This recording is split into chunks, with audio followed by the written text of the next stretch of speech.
Ted Bundy did not look like a monster. That is the most dangerous thing about him. When people imagine a serial killer, they often picture someone visibly disturbed, aggressive, or socially isolated. Someone who feels wrong the moment they enter a room. Ted Bundy was the opposite. He was calm, articulate, polite, and intelligent. He studied law, volunteered for political campaigns, and spoke with confidence. People trusted him almost immediately, and that trust became his most powerful weapon.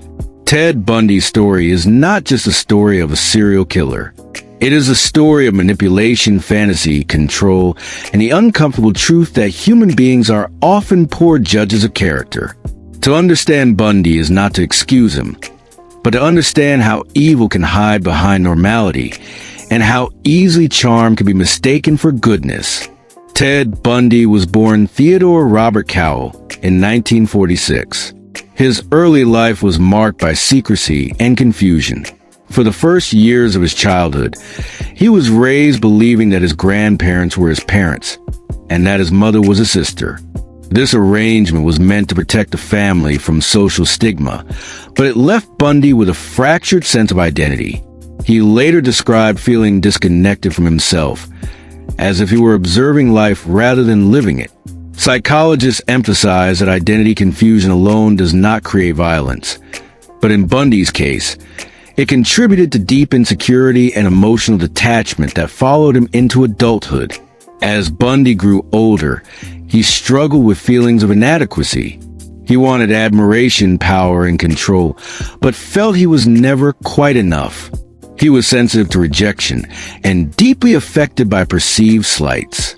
Friends later recalled that he could be charming one moment and cold the next, as if switching personalities.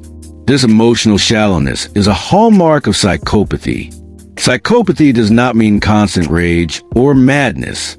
It often means a lack of empathy, shallow emotions, and the ability to mimic normal behavior convincingly. Bundy later admitted that during his teenage years, he developed an obsession with violent sexual fantasies. He consumed violent pornography, and over time, his fantasies became increasingly focused on domination and control.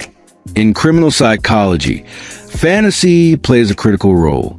For many offenders, fantasy comes first. It rehearses behavior, refines desire, and builds emotional dependence. Over time, the fantasy no longer satisfies on its own. It demands escalation. The imagined control must become real. This escalation is crucial to understanding Bundy. He did not wake up one day and decide to kill. His inner world gradually shifted until fantasy and identity merged.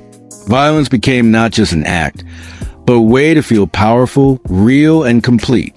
What made Bundy particularly dangerous was his understanding of social psychology. He knew how people think. He knew how trust works. He deliberately presented himself as non-threatening. Sometimes he wore a fake cast. Sometimes he pretended to be injured. He asked women for help carrying books or loading items into his car. This strategy worked because it inverted expectations. An injured man asking for help does not trigger alarm. It triggers empathy. This technique is known as social engineering. It exploits politeness, empathy, and social conditioning. People are taught not to assume danger, not to be rude, not to accuse without evidence. Bundy understood this deeply. He did not overpower his victims through strength alone.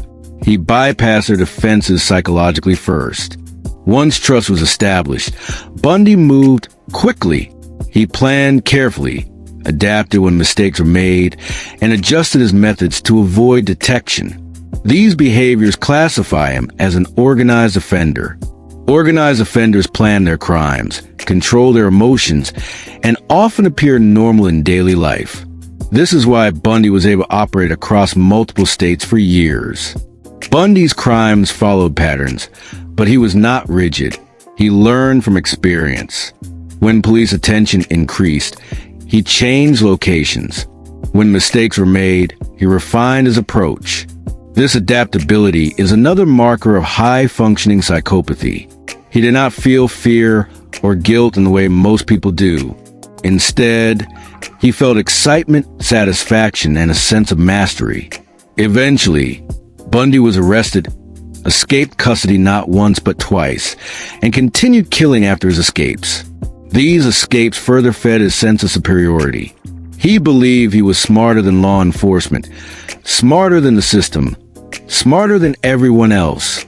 This grandiosity is common in serial offenders. They begin to believe they are untouchable. When Bundy was finally captured and put on trial, the public struggled to reconcile his appearance with his actions. He did not fit the stereotype of a killer. Some people defended him. Others were fascinated by him. This reaction disturbed psychologists almost as much as Bundy's crimes. It revealed how easily charisma can override evidence, and how society often confuses confidence with credibility. During interviews, Bundy spoke about his crimes in detached, clinical language. He framed himself as an observer rather than a participant. He blamed pornography. He blamed circumstance. He blamed everything except himself. This externalization of blame is a core psychopathic trait. Responsibility is avoided. Accountability is rejected. Bundy was eventually sentenced to death and executed in 1989. Even in his final days, he attempted to control the narrative, offering insights into criminal psychology while subtly distancing himself from responsibility. He wanted to be seen as intelligent, insightful, and important until the very end. Ted Bundy's story endures not because of the violence alone, but because it exposes uncomfortable truths about human nature. We want to believe that danger looks dangerous, that evil announces itself, that we would know, but Bundy proves otherwise. He shows how easily trust can be manipulated, how social norms can be exploited, and how the human mind can rationalize the unimaginable. The dark psychology behind serial killers is not only about them, it is also about us, about our assumptions, our blind spots, our belief that appearance equals safety.